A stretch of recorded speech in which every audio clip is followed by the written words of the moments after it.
గత ప్రభుత్వం క్వార్టర్ కాదు, బ్యాంక్ క్వార్టర్ అంటే 3 నెలలు.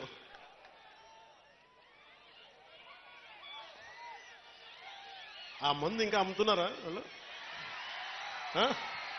ఇంకా అమ్ముతున్నారు. అబ్కారీ శాఖ మంత్రి కొల్లు రవీంద్రబాబు గారిని అడగల దీని పరిస్థితి. ఇంకా వాళ్ళు మందు అమ్ముతున్నట్టున్నారు కదా ఇంకా. సరే అంటే మరి ఏదో కొత్త మధ్య విధానం తీసుకొచ్చే వరకు తప్పదు అనుకుంటాం. దొరకట్లేదండి.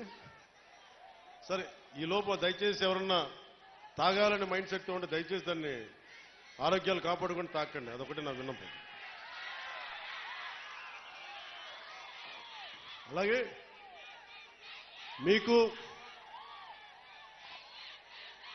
అందుబాటులో ఉండేలాగా నేను నిరంతరం రావడానికి లేదు. ఒకేసారి నా మీద అందరం మీద పడిపోతే కష్టమైపోతుంది. అందుకని కొంచెం పెద్ద స్థలమే తీసుకున్నాను.